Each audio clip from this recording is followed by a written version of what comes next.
जय श्री कृष्ण। नाड़ियाँ व्यक्तियों के शक्ति प्रवाह का द्वार होती है और व्यक्ति की जो बुद्धिमत्ता और भाग्य को जो निर्मित करती है वह होती है सुषुम्ना नाड़ी।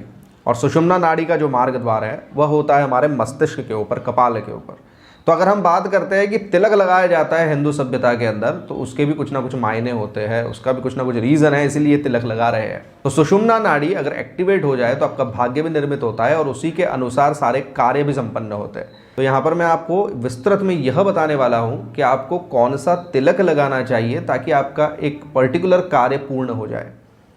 अगर आपके अंदर लीडरशिप की कमी है, अगर आपके अंदर कोई ऐसी वस्तु की कमी है कि जिसको संचालन की आवश्यकता होती है, आप अगर एक बिजनेस करते हैं लेकिन आपको संचालन करना नहीं आता है, आपके अंदर वो क्वालिटीज़ नहीं है, उसको डेवलप करना अगर आप चाहते हैं, अगर आप नेतृत्व करना चाहते हैं किसी भी वस्तु का, तो आपको ऑरेंज कलर का तिलक लगाना चाहिए। इसका अर्थ यह है कि आप सिंदूरी तिलक लगाएं, अष्टगंध का तिलक लगाएं। जिस तरीके से हनुमान जी जो तिलक लगाते हैं वह तिलक आपको लगाना है। नेतृत्व की अगर आपके अंदर कमी है तो यह दूर हो जाएगी।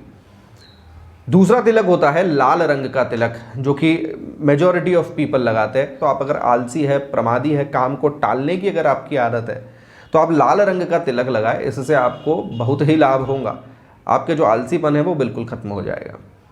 तीसरे नंबर का जो तिलक होता है कि अगर आपका कम्युनिकेशन स्किल्स आपके जो है वो बहुत ही अधिक वीक है, आप ये बात करते हैं कि आपके किसी से बात करने की क्षमता नहीं है, अगर आप किसी के सामने जाते हैं तो आप घबरा जाते हैं, आप कम्युनिकेशन नहीं कर पाते इफेक्टिवली, आपके अंदर पावर ऑफ कम्युनिकेशन बहुत अधिक वीक है, आपका बॉडी लैंग्वेज अच्छा नहीं है, तो हम ये कहेंगे आपको कि आप अगर तिलक लगाना चाहते हैं, तुलसी को लीजिए, पानी में हल्का सा घिसिए और उसका तिलक लगा लीजिए। आप कम्युनिकेशन स्किल्स इंक्रीज होना स्टार्ट हो जाएंगे आपके। अगर आपका भावनात्मक संतुलन नहीं है, बहुत जल्दी आप भटक जाते हैं, इमोशनल क्वेश्चन बहुत ज़्यादा वीक हो चुका है, आप इमोशनली तौर के ऊपर भटके हुए व्यक्ति है, आप भावुक भी हो जाते हैं, ऐसी चीज़ों को लेकर भी आप भावुक हो जाते हैं जो चीज़ों के लिए आपको भावुक नहीं होना चाहिए, आप उनके लिए विलाप करते हैं जो आपके बारे में सोच भी नहीं रहे, अगर आप इमोशनली इम्बैलेंस्ड है तो आपको तिलक के साथ में हमेशा चावल उपयोग करना चाहिए। तिलक तो लगा लीजिए, उसके ऊपर आप चावल लगाइए, आपको यह बात पता करने में सिद्धि प्राप्त हो जाएगी कि कौन सी वस्तु आपके लिए भावनात्मक है और कौन सी नहीं है। अगर आप निगेटिव थॉट्स बहुत ज़्यादा एंटरटेन करते हैं, आपके अंदर निगेटिव थॉट्स आते हैं, नकारात्मकता आपके अंदर बहुत ज़्यादा घर कर जाती है बात बात पर, तो यह मान लीजिए कि आपका राहु जो है वह बहुत ही वीक है।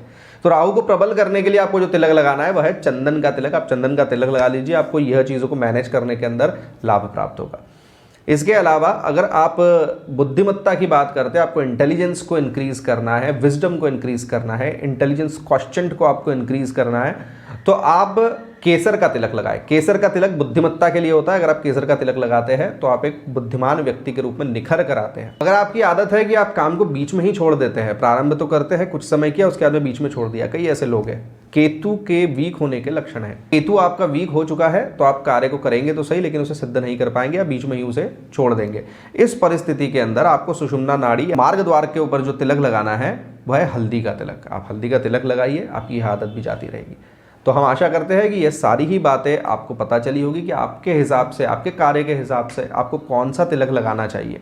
इसी तरीके के और वीडियो देखने के लिए सनातन से रिलेटेड बहुत सी बातें जानने के लिए इस चैनल को अवश्य सब्सक्राइब कीजिएगा। यह कहीं ना कहीं किसी न किसी मोड़ के ऊपर आपके जीवन के आपको लाभ ही प्रदान करेगा। राधे राधे।